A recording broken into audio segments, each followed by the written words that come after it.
నమస్తే welcome to D news ముందుగా headlines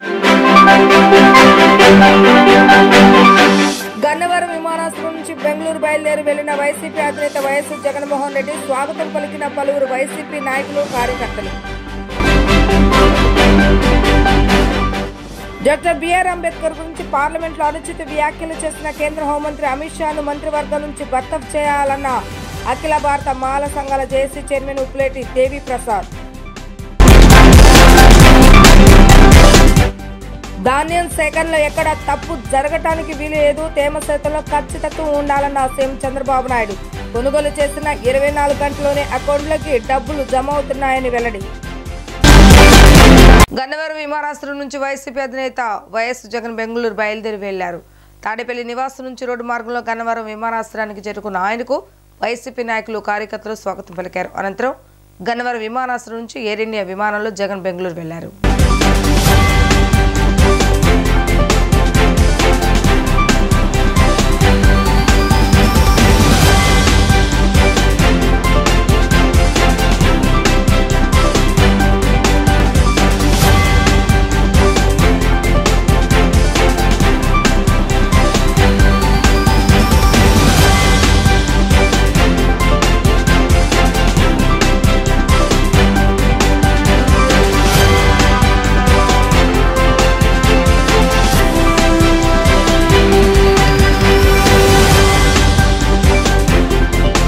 doctor BR Ambedkar గురించి పార్లమెంట్లో అనుచిత వ్యాఖ్యలు చేస్తున్న కేంద్ర హోంమంత్రి అమిత్ షాను మంత్రివర్గం నుంచి బర్తరఫ్ చేయాలని అఖిల భారత మాల సంఘాల జేఏసీ చైర్మన్ ఉప్పులేటి దేవి ప్రసాద్ డిమాండ్ చేశారు. అమిత్ షా వ్యాఖ్యలకు నిరసనగా రాష్ట్ర వ్యాప్తంగా జిల్లా డివిజన్ మండల కార్యాలయాల ముందు మాల సంఘాలు జేఏసీ ఆధ్వర్యంలో వినతి పత్రాలు ఇచ్చి నిరసనలు చేయాలని పిలుపునిచ్చారు. గాంధీనగర్ కాలనీలో ఎన్కే అఖిల భారత మాల సంఘాల జేఏసీ కార్యాలయంలో సంఘ అధ్యక్షులు ఉప్పులేటి దేవి ప్రసాద్ నేతలతో సమావేశాన్ని నిర్వహించారు. అనంతరం ఏర్పాటు చేసిన విలేకరుల సమావేశంలో ఆయన మాట్లాడుతూ పార్లమెంట్ సాక్షిగా భారత రాజ్యాంగ నిర్మాత బాబాసాహెబ్ అంబేద్కర్ పై కేంద్ర హోంమంత్రి అమిత్ షా చేసిన వివాదాస్పద వ్యాఖ్యలను వెంటనే ఉపసంహరించుకోవాలని డిమాండ్ చేశారు. అమిత్ షా వ్యాఖ్యలకు నిరసనగా రాష్ట్ర వ్యాప్తంగా జిల్లా డివిజన్ మండల కార్యాలయాల ముందు మాల సంఘాలు జేఏసీ ఆధ్వర్యంలో వినతి పత్రాలు ఇచ్చి నిరసన చేయనున్నట్లుగా తెలిపారు. అమిత్ షా అంబేద్కర్ ను విమర్శిస్తే మందాకృష్ణ మాదిగ ఎందుకు మాట్లాడటం లేదని ప్రశ్నించారు. మందాకృష్ణను మాల సంఘాలు అడుగడుగునా అడ్డుకుంటామని హెచ్చరించారు. విజయవాడలోని పీడబ్ల్యూడీ గ్రౌండ్ లో ఉన్న సామాజిక న్యాయ శిల్ప స్థలంలో డ్వాక్రా బజార్, రైతు బజార్లు, ఇతర వ్యాపార కేంద్రాలు పెట్టడాన్ని ఖండిస్తున్నామని అన్నారు. అఖిల భారత మాల సంఘాల జేఏసీ పాత అకాడమిక్ కమిటీ రద్దు చేసి నూతనంగా రిజిస్ట్రేషన్ చేయడం జరిగిందని వివరించారు. నూతన కమిటీలో కొంతమందిని ఎన్నుకోవడం జరిగిందని, కమిటీలో చీకటిమల్లి మంగరాజు, గుర్రం రామారావు, బేతల శరత్బాబు, మొండెం సతీష్ కుమార్, పొంగులేటి జయరాజు, విజయప్రసాద్ ఇంకా కొంతమందిని ఎన్నుకోవడం జరిగిందని తెలిపారు. ఎస్సీ రిజర్వేషన్ శాతాన్ని 15 నుంచి 20 శాతానికి పెంచాలని, ఎస్సీ ఎస్టీలకు ప్రైవేట్ రంగంలో రిజర్వేషన్లు కల్పించాలని, ఎస్సీ వర్గీకరణ క్రిమిలేయర్పై సుప్రీంకోర్టు తీర్పును వెనక్కి తీసుకోవాలని, కులగణన చేయకుండా ఎస్సీ వర్గీకరణ చేయకూడదని కమిటీ సమావేశంలో ఆమోదించడం జరిగిందని స్పష్టం చేశారు. ప్రత్యేకంగా 3 అంశాల మీద మేము ఈ ప్రెస్ మీట్ ఏర్పాటు చేయడం జరిగింది. మొదటిది, అంబేద్కర్ గారి మీద అమిత్ షా గారు చేసినటువంటి అనుచిత వ్యాఖ్యలు, దాని మీద మా యొక్క అఖిల భారత మాల సంఘాల జేఏసీ చేసేటటువంటి ఉద్యమ కార్యాచరణ గురించి ఒకటి. తర్వాత విజయవాడ పీడబ్ల్యూడీ గ్రౌండ్స్లో ఉన్నటువంటి సామాజిక న్యాయ శిల్పం స్థలంలో, ఆ స్మృతివనంలో మరి వ్యాపార కేంద్రాలుగా మార్చాలని చెప్పి ప్రభుత్వం నిర్ణయించడం, రైతు బజార్లు, డోక్రా బజార్లు మరియు ఇతర వ్యాపార స్థలాలుగా దాన్ని మార్చాలని చెప్పి షెడ్యూల్ నిర్మాణం చేయటం, ఇలాంటి మీద మరి మా యొక్క ఉద్యమం యొక్క వివరాలను వెల్లడించాలని చెప్పి మీకు తెలియజేయడం జరుగుతుంది.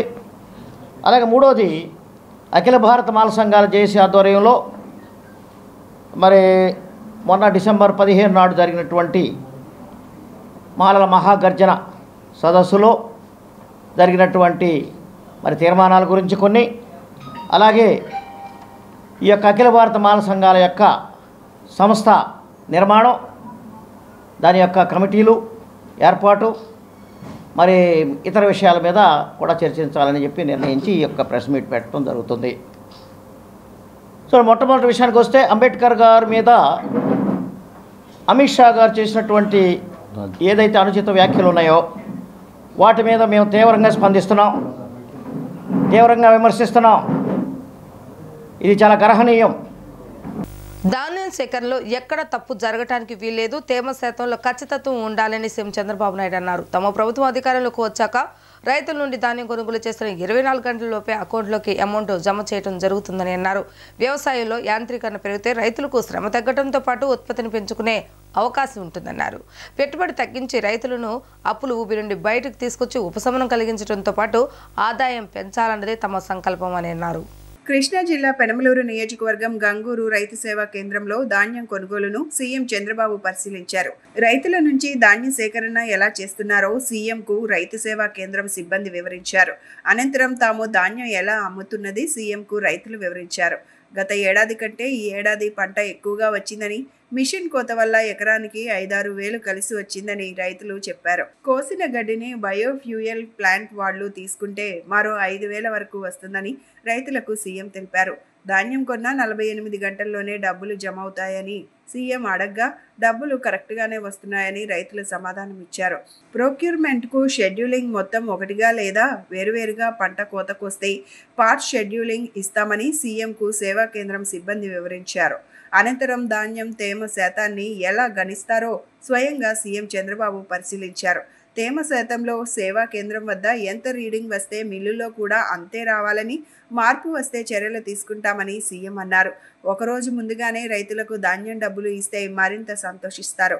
క్షేత్రస్థాయిలోకి నేను వచ్చింది రైతులతో మాట్లాడడానికే. మీ సూచనలు సలహాలు కూడా తీసుకునేందుకు వచ్చాను.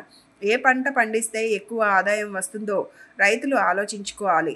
భూమి, వాతావరణ పరిస్థితులు అంచనా వేసుకొని పంట సాగు చేయాలి. పట్టిసీమ ద్వారా సకాలంలోనే వరి నాట్లను నీరందిస్తాం. వ్యవసాయం మన సంస్కృతి, వ్యసనం. రైతుకు ఒక్కరోజు పొలం చూడకపోయినా నిద్ర రాదు. సొంత భూమిలో చేసినా, కౌలుకు చేసినా రైతులకు ఆదాయం రావాలి. ధాన్యం ఆరబెట్టేందుకు రైతులు కోరిన విధంగా డ్రయర్ మిషన్లు పొలం వద్దకే పంపే ఏర్పాటు చేస్తామని సీఎం అన్నారు. కాలువలపై ఎంక్రోచ్మెంట్ ఉండటం వల్ల నీరు సరిగా రావడం లేదని అధికారులు సీఎంకి తెలుపుగా వాటిని తీసేయాలని ఆదేశాలు జారీ చేశారు. పంట దిగుబడి సరిగా రాని రైతుకు బెస్ట్ ప్రాక్టీసెస్ ఆచరించి పంట దిగుబడి పెంచేలా అధికారులు గైడ్ చేయాలన్నారు. ఏ పంటకు ఎంత డిమాండ్ ఉంది, మార్కెటింగ్ ఎలాగనేది కూడా రైతులకు అధికారులు చెప్పాలన్నారు. అనంతరం రైతులకు సీఎం చంద్రబాబు టర్ఫలిన్ పరదాలు పంపిణీ చేశారు. ఇప్పుడు నువ్వు పొలాన్ని తిరిగిపోతున్నావు, ఫోన్ తీసుకుంటావు, ఎట్లా ఫోన్ ఉంది కదా, పోయి ఫోన్ ఆన్ చేసి ఒక యాప్ పెట్టుకొని దాంట్లో ఆన్ చేసి చూస్తే మీ పొలంలో తెగులు ఉందా లేదా నువ్వేం చేస్తున్నావు, నీ తెలివితేటలతో 40 ఏళ్ళు వ్యవసాయం చేసావు కాబట్టి నువ్వు డిటెక్ట్ చేస్తున్నావు తెగుల్ని. ఆ ఫోన్లో కన్ఫర్మ్ చేస్తుంది. అది పెట్టుకోవచ్చు, ఒక యాపే. దాన్ని ఆన్ చేసి ఫోన్ 24 గంటలు అందరూ చేస్తున్నావు కదా నువ్వు. నేర్చుకోవచ్చు అంటున్నా. నేర్చుకుంటే ఏం చేస్తారంటే అది మనం ఆన్ చేస్తానే అది ఒక ఐకాన్లో ఉంటుంది. దాన్ని ఆన్ చేస్తాం. ఆన్ చేస్తానే అది ఫోన్ చూపిస్తాం. డిసీజ్ ఉందా లేదో తెలిసిపోతుంది, అంటే తెగులు ఉందా లేదో తెలుస్తుంది. తెగులు ఉందనుకోండి, మనం ఫోన్ చేసి నేను రాబోయే రోజుల్లో ఏమంటున్నారంటే డ్రోన్ పంపించాలని. డ్రోన్ పంపిస్తే ఎక్కడ తెగులుందో అక్కడే మందు కొట్టాల. ఒకప్పుడంతా పొలం అంతా కొట్టేవాడు. మీరు వాడు మందుల షాప్ వాడు చెప్పేవాడు, వాడు చెప్పినట్టు కొట్టేసేవాళ్ళు. ఆ మందు పని చేస్తున్నది కూడా తెలియదు, మనం కొడతానే ఉంటాం. ఇప్పుడు ఆ పరిస్థితి రాకూడదు. ఇంకా ఎక్కడైతే తెగులుంటే అక్కడే కొట్టి కంట్రోల్ చేసే పరిస్థితి వస్తుంది. అలాంటి మెషిన్స్ వచ్చాయి. అలాంటి మెషిన్స్ అన్ని ఇంకోటి కూడా మీరు గుర్తుపెట్టుకోవాలి. మనం యూరియా చల్లేవాళ్ళం, కొంచెం గనిం మీద చల్లేవాళ్ళం, బయట చల్లేవాళ్ళం, కొన్ని లోపల చల్లేవాళ్ళం. ఇప్పుడు ఎక్కడ ఏ పంటకు ఎంత వేయాలనో డ్రోన్ ద్వారా అక్కడే ఇచ్చే పరిస్థితి వస్తుంది. రాష్ట్రంలో 20 లక్షల ఉద్యోగాలు కల్పించి ప్రతి కుటుంబం 30 లక్షల తలసరి ఆదాయం పొందేలా చూడటమే కూటమి ప్రభుత్వ లక్ష్యమని రాష్ట్ర గృహ నిర్మాణ, సమాచార, పౌర సంబంధాల శాఖ మంత్రి కొల్సు పార్థసారథి అన్నారు. నూజివీడ్లో ఆయన శుక్రవారం మాట్లాడుతూ సీఎం చంద్రబాబు నాయుడు ఆదేశానుసారం ప్రతి నియోజకవర్గంలో జాబ్ మేళ నిర్వహిస్తున్నట్లుగా తెలిపారు. యువతకు ఉపాధి కల్పించే దిశగా అడుగులు వేస్తున్నట్లుగా ఆయన వివరించారు. ముఖ్యమంత్రి నారా చంద్రబాబు నాయుడు గారి ఆలోచన మేరకు ప్రతి నియోజకవర్గంలో ఈ మెగా జాబ్ మేళాస్ నిర్వహించాలి. మన హ్యూమన్ రిసోర్సెస్కి, ఇండస్ట్రీ రిక్వైర్మెంట్కి ఒక బ్రిడ్జ్గా ఏర్పడి మన రాష్ట్రంలో ఉన్న యువత యువకులకి ఉపాధి అవకాశాలు, ఉద్యోగ అవకాశాలు కల్పించాలనే లక్ష్యంతో ఈ ప్రభుత్వం పనిచేస్తుంది. దాంట్లో భాగంగానే ఈరోజు నూజివీడులో మెగా జాబ్ మేళా నిర్వహించాలని చెప్పేసి మనం చేస్తున్నాం. ఈ ప్రభుత్వ లక్ష్యం ఈ 5 సంవత్సరాల్లో 20 లక్షల ఉద్యోగాలు కల్పించాలి. దీని ద్వారా 20 లక్షల కుటుంబాలకి మేలు జరగాలనే లక్ష్యంతో ప్రభుత్వం పనిచేస్తుంది. అంతేకాకుండా కేవలం ఉపాధి ఉద్యోగాలే కాకుండా ప్రతి కుటుంబం నుంచి 1 ఫ్యామిలీ 1 ఎంటర్‌ప్రెన్యూర్ అనే నినాదంతో ప్రతి కుటుంబంలో కూడా ఏదో ఒక వారి స్థాయిలో వ్యాపారం, ప్రభుత్వ సహకారంతో, బ్యాంకుల సహకారంతో వ్యాపారస్తుల్ని, ఒక వ్యాపారవేత్తని తయారు చేయాలనే లక్ష్యంతో ఈ ప్రభుత్వం పనిచేస్తుందని చెప్పేసి మనం చేస్తున్నాం. అదేవిధంగా 2047 కల్లా ప్రతి ఒక్క తలసరి ఆదాయాన్ని దాదాపు ఈనాటి లెక్కలతో డాలర్ రేటుతో లెక్కేస్తే 25 నుంచి 30 లక్షల రూపాయలు ప్రతి తలకి తలసరి ఆదాయం వచ్చే విధంగా ప్రభుత్వ విధానాలు కానివ్వండి, రాష్ట్రంలో పరిస్థితులు కానీ అభివృద్ధి చెందాలనే లక్ష్యంతో ఈ ప్రభుత్వం పనిచేస్తుంది. అదేవిధంగా చేతి వృత్తుల వారికి కూడా గొర్రెల కాపర్లకు కానివ్వండి, లేదా నాయ బ్రాహ్మణులకు కానివ్వండి, ఇంకా అందరికీ కూడా వారి వృత్తులను అభివృద్ధి చేస్తానికి కూడా మరి ఆర్థిక సాయం చేసే కార్యక్రమం చేస్తుంది. ఈ అభివృద్ధితో పాటు వెల్ఫేర్ కార్యక్రమాలు కూడా, అదేవిధంగా హౌసింగ్, ప్రతి ఒక్కరికి ఇల్లు లేని ప్రతి పేదవాడికి కూడా ఇల్లు నిర్మించాలనే లక్ష్యంతో ఈ ప్రభుత్వం పనిచేస్తుంది.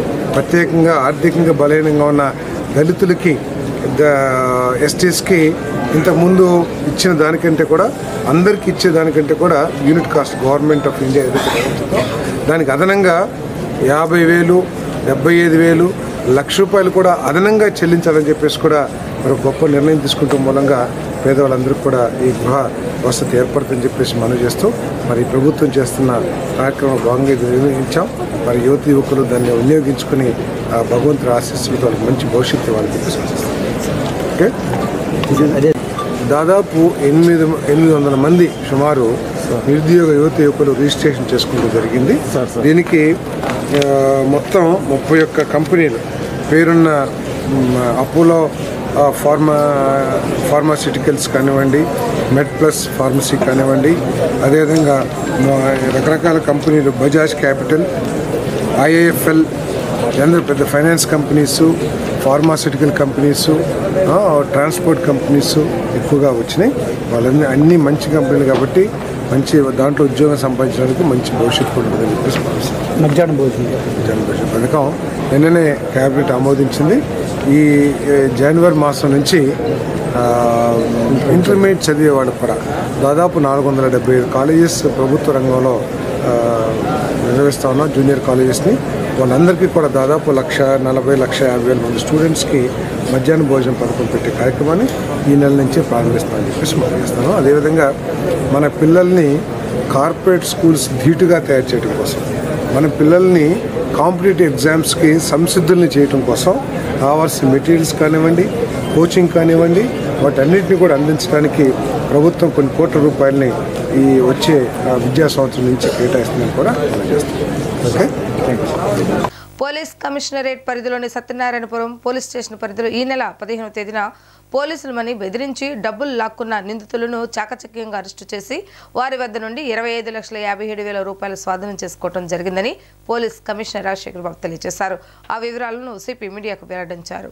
జగ్గయ్యపేటకు చెందిన బంగారపు షాపు గుమస్తా వద్ద నుండి ప్రభాస్ కాలేజీ వద్ద కారులో వస్తున్న వ్యక్తిని అడ్డగించి పోలీసులమని బెదిరించి నగదు దొంగిలించిన కేసును అతి తక్కువ సమయంలో CCS పోలీసులు ఛేదించిన కేసులో 5గురిని అరెస్టు చేసి విచారించగా వారి వద్ద నుండి నగదును స్వాధీనం చేసుకోవడం జరిగిందని సిపి రాజశేఖర్ బాబు చెప్పారు. ఆ నగదును సిపి మీడియా ముందు ప్రవేశపెట్టారు. విజయవాడ నగరంలోని కొంతమంది వ్యక్తులు జల్సాలకు అలవాటు పడి ప్రజలను బెదిరించి నగదు దోపిడీలకు పాల్పడుతున్న ముఠా సభ్యులపై కఠినమైన కేసు నమోదు చేస్తామని పేర్కొన్నారు.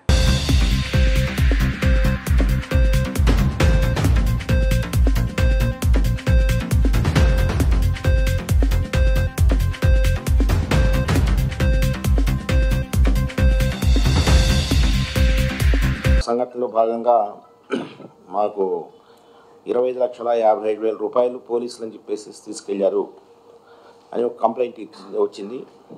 సో మామూలుగా ఇందులో ఎవరైతే ఫిర్యాదుదారుడు ఉన్నాడో ఈ ఫిర్యాదుదారుడు జగ్గయ్యపేటకు చెందిన వ్యక్తి. ఒక బంగారు షాప్లో అతను గుమాస్తాగా పనిచేస్తాడు. సో పనిచేస్తున్న క్రమంలో ఆయన డబ్బులు తీసుకుని మామూలుగా చెన్నైకి వెళ్ళి ఆ డబ్బులు అక్కడ ఇచ్చి బంగారు వస్తువులు తయారు చేసుకొని వస్తుంటాడు. అయితే 11వ తారీఖున ఇట్లా డబ్బులు తీసుకొని చెన్నై వెళ్ళడానికి ట్రైన్ బుక్ చేసుకున్నాడు. కానీ ట్రైన్ మిస్ అయింది. మిస్ కావడంతో కారు బుక్ చేసుకొని కారులో బయలుదేరి విజయవాడ దగ్గరికి వచ్చేటప్పటికి ఇక్కడ గుర్తులేని 2 వ్యక్తులు కాకి pant, white T-shirt, brown shoe వేసుకొని బెదిరిస్తారు.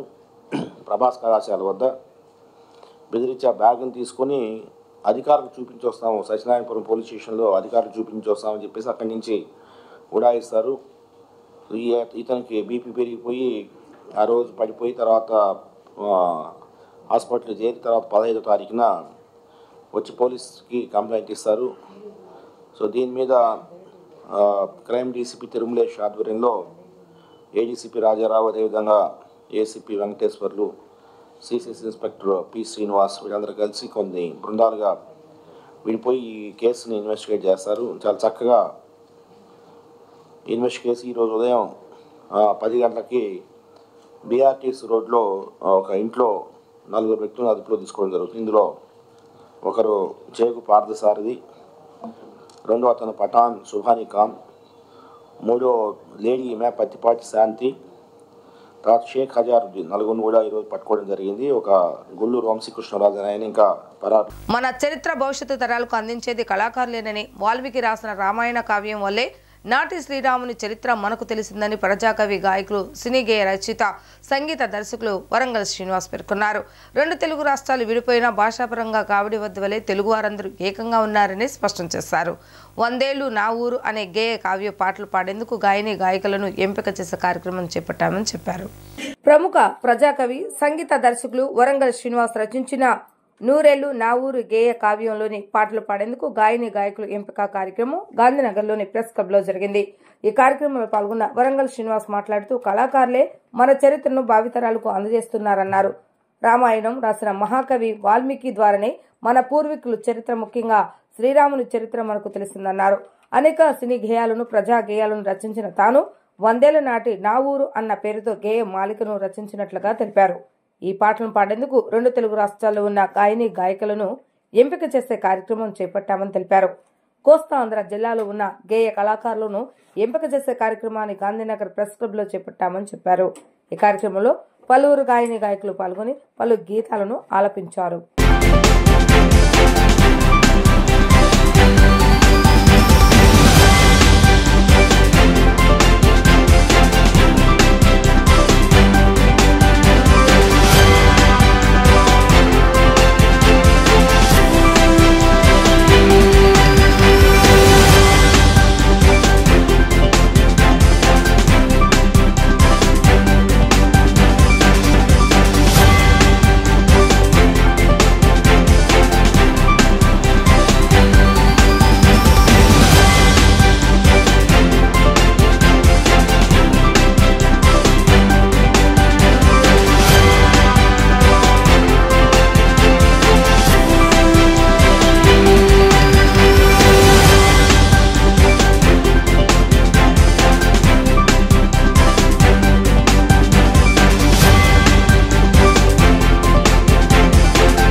ఈ 100 ఏళ్ల నా ఊరని గేయ కావ్యం రాసి గొప్ప గొప్ప అద్భుతమైన గొంతుకల కోసం ఈ ప్రయాణం చేస్తున్నా. అలాగే ఈ కోస్తాంధ్ర నుండి కూడా నాకు గొప్ప గొంతులు దొరుకుతాయని చెప్పి మనస్ఫూర్తిగా కోరుకుంటున్నా. మీ వరంగల్ శ్రీనివాస్. అందరూ 100 ఏళ్ల నా ఊరును నన్ను కదా అభిమానించినట్టే నా ఊరును ఆలింగనం చేసుకోండి, ఎత్తుకొని ముద్దాడి దీవిస్తారని చెప్పి 100 ఏళ్ల నా ఊరిని పతాక స్థాయిలో నిలబెట్టి ప్రపంచాన్ని పరిచయం చేస్తారని చెప్పి మనస్ఫూర్తిగా కోరుకుంటున్నాను. మొగలాజ్పురం సిద్ధార్థ కళాశాల ఆడిటోరియంలో పివి సిద్ధార్థ కంప్యూటర్ సైన్స్ విభాగం ఆధ్వర్యంలో విభావ 2024 పేరుతో పీజీ కంప్యూటర్ సైన్స్ విద్యార్థులు రాష్ట్ర స్థాయి సమ్మేళనాన్ని నిర్వహించారు. ఈ సమ్మేళనంలో రాష్ట్రంలోని పలు కళాశాలలకు చెందిన విద్యార్థులు పాల్గొన్నారు. Technical quiz, paper presentation, coding and decoding, సాంకేతిక అంశాలతో project expo, Mr and Mrs Vibhava, co waste management, videography, బృందాల నృత్యం తదితర పోటీలు నిర్వహించారు. ఈ సందర్భంగా Aditya academics pro vice chancellor doctor Rameshwari మాట్లాడుతూ విద్యార్థులు దాగి ఉన్న ప్రతిభా పాఠవాలను వెలుగు తీసేందుకు ఇదొక మంచి ప్లాట్ఫామ్ అన్నారు. రాష్ట్ర స్థాయి ఈవెంట్ ను విజయవాడ పివి సిద్ధార్థ నిర్వహించడం అభినందనీయమని అన్నారు. అనంతరం అమరావతి సాఫ్ట్వేర్స్ చైర్మన్ చింతా అనిల్ కుమార్ మాట్లాడుతూ విద్యార్థులకు నూతన సాంకేతిక పరిజ్ఞానం పెంచేలా ఈ కార్యక్రమం నిర్వహించారని పేర్కొన్నారు. రాబోయే 5 ఏళ్లలో ఏఐ ఏ విధంగా ఉంటుందో విద్యార్థులకు తెలియజెప్పడం జరిగిందన్నారు. విద్యార్థులు నైపుణ్యం పెంపొందించుకొని సాంకేతికతను అందిపుచ్చుకోవాలని ఆమె కోరారు.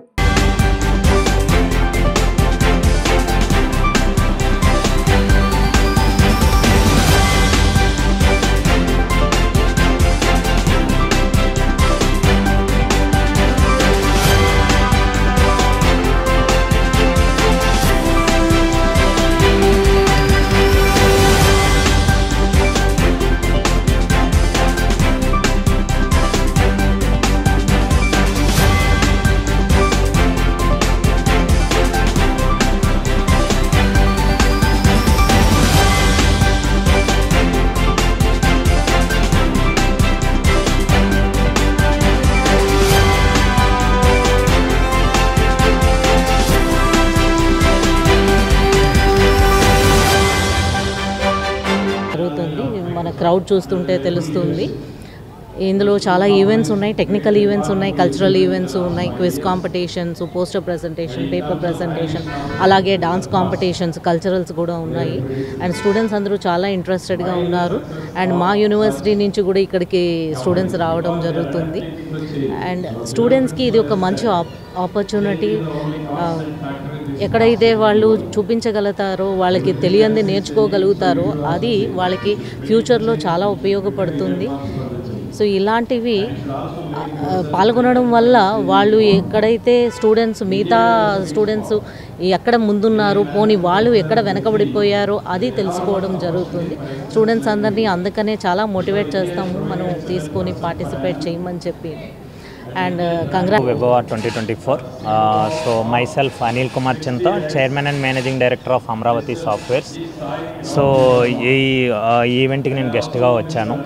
సో దీనివల్ల ఏమిటి అంటే మనకు స్టూడెంట్స్కి ఇలాంటి ఈవెంట్స్ కండక్ట్ చేయడం వల్ల లేటెస్ట్ టెక్నాలజీస్ ఏం జరుగుతున్నాయి అంటే ఆల్రెడీ కంపెనీస్ ఎస్టాబ్లిష్ అయిన వాళ్ళే గెస్ట్గా పిలవడం వల్ల ఏంటంటే లేటెస్ట్ ట్రెండ్స్ ఏం జరుగుతున్నాయి, వీళ్ళు ఇక్కడ ఏం నేర్చుకోవచ్చు, ఇక్కడ ఏం జరుగుతుంది, ట్రెండ్స్ని ఎలా మనం ఏఐని ఎలా యూజ్ చేసుకోవాలి, నెక్స్ట్ 5 yearsలో ఎలా ఉంటుంది. సో చాలామందికి కొన్ని డౌట్స్ ఉంటాయి, జాబ్లెస్ అవుతుంది ఏఐ వల్ల, ఇలాంటివన్నీ కొన్ని. సో వీటన్నింటినీ కూడా వీళ్ళు ఏ విధంగా అచీవ్ చేసి ఏం నేర్చుకుంటే నెక్స్ట్ కాంపిటీషన్లో మనం నిలబడగలుగుతాం అనేవి ఇలాంటి ఈవెంట్స్ జరగడం వల్ల స్టూడెంట్స్ ప్రతి ఒక్కరూ నేర్చుకునే అవకాశం ఉంటుంది. అదేవిధంగా వీళ్ళకి చాలా కాంపిటీషన్స్ ఇక్కడ పెట్టడం వల్ల ఏంటంటే స్టూడెంట్స్కి కూడా వాళ్ళకి స్కిల్స్ ఎంత పర్సంటేజ్ వచ్చాయి, ఇంకెంత నేర్చుకోవాలి, ఎబిలిటీ ఎలా మనం పెంచుకోవాలి, ఇలాంటి ఈవెంట్స్ వల్ల డెఫినెట్గా తెలుస్తుంది. ఇలాంటి ఈవెంట్స్ అన్నీ మంచిగా కండక్ట్ చేసినందుకు head of the department Ravikiran గారికి అండ్ కాలేజ్ యాజమాన్యానికి కూడా కంగ్రాచులేషన్స్ చెప్తున్నాను. ఈ పేరు రాహుల్ వర్మ, నేను ఫిక్సిటీ ఎడెక్స్ అనే ఎడ్యుకేషన్ సంస్థకి చీఫ్ ఆపరేటింగ్ ఆఫీసర్గా పనిచేస్తున్నాను. విభావ ఈవెంట్కి వచ్చాను, PV college of arts and సైన్సెస్కి. సో క్లాస్ రూమ్లో ఎంత టైం స్పెండ్ చేస్తామో, క్లాస్ రూమ్ బయట ఎంత టైం స్పెండ్ చేస్తాం అనేది ఈక్వల్లీ ఇంపార్టెంట్ అండి స్టూడెంట్స్కి. ఎందుకంటే మనకి కో కరిక్యులర్ యాక్టివిటీస్ అనేది, పర్సనాలిటీ డెవలప్మెంట్ అనేది, సాఫ్ట్ స్కిల్స్ అనేది ఆ జాబ్ రావడానికే కాదు, జాబ్ తర్వాత ఎలా పనిచేస్తున్నాము, ఆ జాబ్ని ఎలా అప్స్కిల్ చేసుకుంటున్నాము, అప్గ్రేడ్ చేసుకుంటున్నాము అనేది soft skills and personality development చాలా ఇంపార్టెంట్. ఇలాంటి ఈవెంట్స్ అనేది ఆ soft skills, personality development, co curricular, extra curricular యాక్టివిటీస్ని చాలా ప్రోత్సహిస్తుంది. సో ఐ రియలీ అప్రిషియేట్ మన head of department of CSC doctor Ravikiran garu, the college management to conduct this event for students. చాలా ప్రోత్సాహంగా పార్టిసిపేట్ చేస్తున్నారు, అది చూసి చాలా సంతోషంగా అనిపించింది. And thank you for having me here and I wish that this event is a great success. Already చాలా success, చాలా బాగా జరుగుతుంది లోపల. and I wish all the best to the college management and the department. Thank you. ఈ రోజు మాజీ ముఖ్యమంత్రి YS Jaganmohan Reddy జన్మదిన వేడుకలు రాష్ట్ర వ్యాప్తంగా ఘనంగా జరగనున్నాయి. ఈ నేపథ్యంలో గన్నవరం విమానాశ్రయంలో వైఎస్ జగన్మోహన్ రెడ్డిని మర్యాదపూర్వకంగా కలిసి ముందస్తుగా జన్మదిన శుభాకాంక్షలు తెలియజేశారు. ఎన్టీఆర్ జిల్లా వైసీపీ అధ్యక్షులు దేవినేని అవినాష్ బెంగళూరు వెళ్తున్న జగన్ని అవినాష్తో పాటు మరికొంతమంది వైసీపీ శ్రేణులు కలిసి ముందుగా జన్మదిన శుభాకాంక్షలు తెలియజేశారు.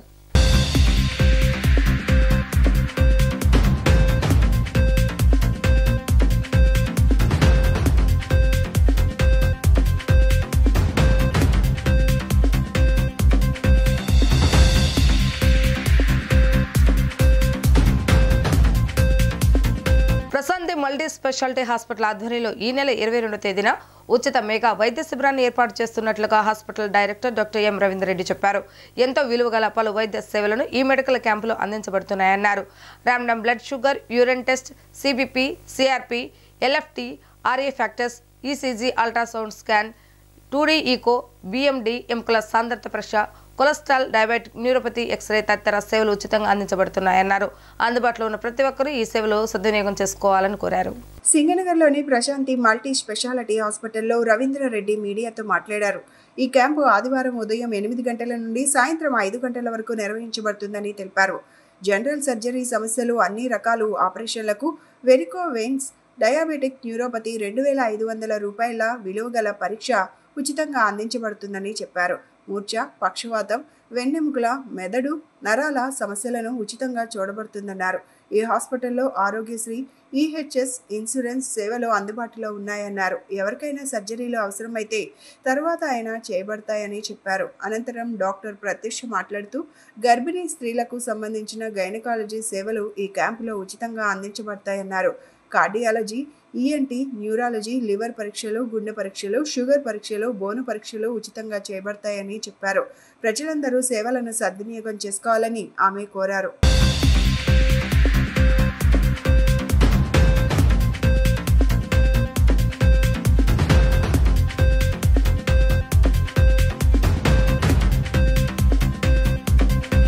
డి ఛానల్ మరియు ఎస్ ఛానల్ ప్రేక్షకులకి నమస్కారాలండి. నా పేరు డాక్టర్ రవీంద్రారెడ్డి. నేను Prashanti multi speciality hospital Singinagar, Ajit Singh Nagar నుంచి మాట్లాడుతున్నానండి. మన హాస్పిటల్లో ఈ ఆదివారం అనగా 22వ తారీఖు పొద్దున్న 8 గంటల నుంచి సాయంత్రం 4 గంటల వరకు మెగా హెల్త్ క్యాంప్ కండక్ట్ చేస్తున్నామండి. ఈ క్యాంపులో అందరు స్పెషలిస్టులు అందుబాటులో ఉంటారు. General surgery, general medicine, orthopaedics, gynaecologist, paediatrician, neurologist, 2 కార్డియాలజిస్టులు అందుబాటులో ఉంటారండి. వీళ్ళందరూ కూడా మీకు హెల్త్ చెకప్స్ చేసి మీకు కావాల్సిన టెస్టులన్నీ కూడా ఉచితంగా చేస్తారండి. బ్లడ్ టెస్టులతో పాటుగా అల్ట్రాసౌండ్ స్కాన్స్ కానీ, ఈసీజీలు, ఎకోలు కానీ, ఎక్స్రేలు కానీ ఏది అవసరమైనా కూడా ఆ రోజు మార్నింగ్ 8 to ఈవినింగ్ 4 దాకా కూడా ఉచితంగానే చేస్తారు. ఒకవేళ ఆ రోజు ఏమన్నా ఎక్కువ మంది ఉండి చేయలేకపోయినా తర్వాత రోజుకైనా కూడా టెస్టులు అయితే చేస్తారు.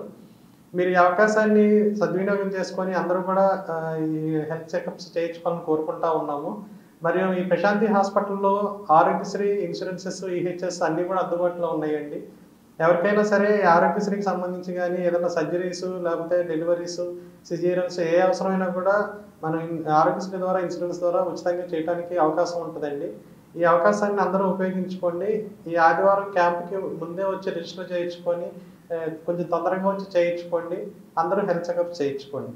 Thank you. నమస్తే అండి, నేను doctor Pratyusha, obstetrician and gynaecologist, Prashanti multi speciality hospital. మన హాస్పిటల్లో ఈ ఆదివారం అంటే 22 డిసెంబర్ తారీఖున మన హాస్పిటల్లో ఉచిత మెగా క్యాంప్ నిర్వహించబడుతుంది. ఈ క్యాంపు నందు general surgery, general medicine, obstetrics and gynaecology, orthopaedics, neurology, cardiology మరియు ఈఎన్టీ సమస్యలు చూడబడును. అంతేకాకుండా ఈ క్యాంపులో రక్త పరీక్షలు అంటే రక్తం ఎంత ఉన్నది, హీమోగ్లోబిన్ పరీక్షలు, షుగర్ పరీక్షలు, లివర్కి సంబంధించిన పరీక్షలు కూడా ఫ్రీగా చేయబడతాయి. అంతేకాకుండా అల్ట్రాసౌండ్ స్కానింగ్, గుండెకి సంబంధించిన ఈసీజీ, 2D ఈకో కూడా ఫ్రీగా చేయబడుతుంది. మన డిపార్ట్మెంట్కి సంబంధించి గర్భిణీ స్త్రీలకు ప్రత్యేకంగా స్కాన్ చేయబడుతుంది. అంతేకాకుండా స్త్రీలలో వచ్చే నెలసరి ఇబ్బందులు లేదా ఫైబ్రాయిడ్ గడ్డలు ఇలాంటి సమస్యలు స్కాన్ చేసి వాటికి ట్రీట్మెంట్ కూడా అందించబడుతుంది. సో నగర ప్రజలందరూ ఈ మన ప్రశాంతి హాస్పిటల్లో జరిగే ఈ క్యాంప్ని సద్వినియోగపరచుకోండి. Thank you. ఇంధన పొదుపును ఒక్క వారంలో సాధించలేమని, భవిష్యత్తు తరాలకు ఇంధన ఇబ్బందులు రాకూడదనుకుంటే మనం ఇంధన పొదుపు పాటించాలని MD APCPDCL chairman Ravi, AP Genco MD Chakradhar తెలిపారు. ఇంధన పొదుపు విషయంలో రాష్ట్రం జాతీయ స్థాయి ఇప్పటి వరకు 4 సార్లు అవార్డ్స్ తీసుకున్నామని తెలిపారు. 2024 ఇంధన పొదుపు వారోత్సవాల ముగింపు వేడుకలను ఆంధ్రప్రదేశ్ రాష్ట్ర ఇంధన పరిరక్షణ మిషన్ ఇంధన శాఖ ఆధ్వర్యంలో ఓ హోటల్లో నిర్వహించారు. ఈ వేడుకలకు MD APCPDCL chairman Ravi, AP Genco MD Chakradhar Babu పాల్గొన్నారు. ఈ సందర్భంగా వారు మాట్లాడుతూ ఇంధన పొదుపును ఒక వారంలో సాధించలేమని, భవిష్యత్తు తరాలకు ఇంధన ఇబ్బందులు రాకూడదనుకుంటే మనం ఇంధన పొదుపు పాటించాలన్నారు. ఆధునిక సాధనాలు ప్రజల జీవితంలోకి ప్రవేశించడంతో పాటు ఇంధన వాడకం పెరగడంతో పాటు వృధా కూడా పెరిగింది. దీనిని అరికట్టాలన్నారు. ఇప్పటి నుంచి పొదుపు పాటించకపోతే భావితరాలు గతంలోలాగా చమురు దీపాలతో జీవించాల్సిన పరిస్థితి ఏర్పడుతుందన్నారు. ఇంధన పొదుపు పరిరక్షణ వారోత్సవాలు ఐఏఎస్ అధికారులు AP Genco MD KVN Chakradhar Babu, ఇంధన ప్రత్యేక కార్యదర్శి K Vijayanand, AVP Kumar Reddy, CEO AP Genco, APDCL CMD Ravi తదితరులు పాల్గొన్నారు.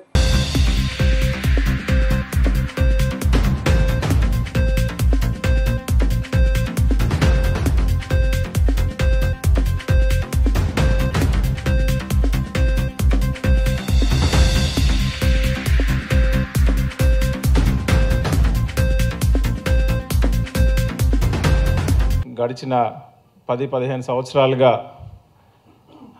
ఒక డెఫిసిట్ స్టేట్ నుండి 24/7 పవర్ సప్లై రిలయబుల్గా ఇస్తున్న స్టేట్కి తీసుకొచ్చిన మన విజయానంద్ గారికి రాష్ట్ర ప్రజల తరపున, ఇంధన శాఖ తరపున ప్రత్యేకంగా ధన్యవాదాలు తెలియజేస్తున్నాను. అలాగే సార్ ఆధ్వర్యంలో రాష్ట్ర ఎనర్జీ కన్జర్వేషన్ మిషన్ వరుసగా 4వసారి జాతీయ స్థాయిలో ప్రెసిడెంట్ ఆఫ్ ఇండియా నుంచి నేషనల్ అవార్డు అందుకోవడం మా అందరికీ కూడా గర్వకారణం. మంచి విజయాన్ని సాధించిన ఎస్సీసీఎం సిఇఓ గారికి, వారి బృందానికి ప్రత్యేకంగా అభినందనలు.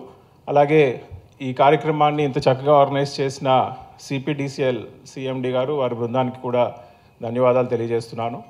ఈరోజు ఇంత పెద్ద సంఖ్యలో మనం అందరం ఇక్కడ ఎనర్జీ కన్జర్వేషన్ కోసం ఇక్కడ అసెంబ్ల్ అవ్వడం నిజంగా ఆనందదాయకం.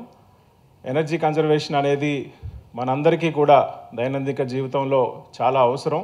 రాష్ట్ర ఎనర్జీ కన్జర్వేషన్ మిషన్ ఆధ్వర్యంలో ఈరోజు మనం ఈ ఎనర్జీ కన్జర్వేషన్ వీక్ వారోత్సవాల్లో భాగంగా ఈ కార్యక్రమాన్ని జరుపుకుంటున్నాం. గత వారం 10 రోజులుగా మనం ఈ కార్యక్రమాన్ని వివిధ జిల్లాల్లో, అలాగే మనం అన్ని జిల్లాల్లో, అన్ని సర్కిల్స్లో, డివిజన్స్లో కూడా మనం ఈ ఎనర్జీ కన్జర్వేషన్ వీక్ వారోత్సవాలు జరుపుకున్నాం. దానికి కన్క్లూడింగ్ ఇవాళ ఈరోజు ఇక్కడ ఈ కార్యక్రమాన్ని ఏర్పాటు చేసుకోవడం జరిగింది. గౌరవ ముఖ్యమంత్రి గారి ఆదేశాల ప్రకారము, అలాగే గౌరవ మంత్రివర్యుల యొక్క ఆదేశాల ప్రకారము మనం విద్యార్థుల్లో కూడా వాళ్ళ సృజనాత్మక శక్తిని పెంపొందించేందుకు, ఎనర్జీ సేవింగ్స్ మీద అవగాహన కల్పించేందుకు కొన్ని కార్యక్రమాలు కూడా చేపట్టడం జరిగింది. వార్తలు ముగించే ముందు హెడ్లైన్స్ మరొకసారి. గన్నవరం విమానాశ్రయం నుంచి బెంగళూరు బయలుదేరి వెళ్లిన వైసీపీ అధినేత వైఎస్ జగన్మోహన్ రెడ్డి స్వాగతం పలికిన పలువురు వైసీపీ నాయకులు, కార్యకర్తలు. డాక్టర్ బిఆర్ అంబేద్కర్ గురించి పార్లమెంట్లో అనుచిత వ్యాఖ్యలు చేసిన కేంద్ర హోంమంత్రి అమిత్ షాను మంత్రివర్గం నుంచి బర్తరఫ్ చేయాలన్న అఖిల భారత మాల సంఘాల జేఏసీ చైర్మన్ ఉప్పులేటి దేవి ప్రసాద్. ధాన్యం సేకరణలో ఎక్కడ తప్పు జరగటానికి వీలు లేదు, తేమ శాతంలో ఖచ్చితత్వం ఉండాలన్న సీఎం చంద్రబాబు నాయుడు. కొనుగోలు చేసిన 24 గంటల్లోనే అకౌంట్లకి డబ్బులు జమ అవుతున్నాయని వెల్లడి. ఇవి రోజు వార్తా విశేషాలు. మరలా 3 ప్రసారమే వార్తలు మళ్ళీ కలుద్దాం. అంతవరకు సెలవు, నమస్కారం.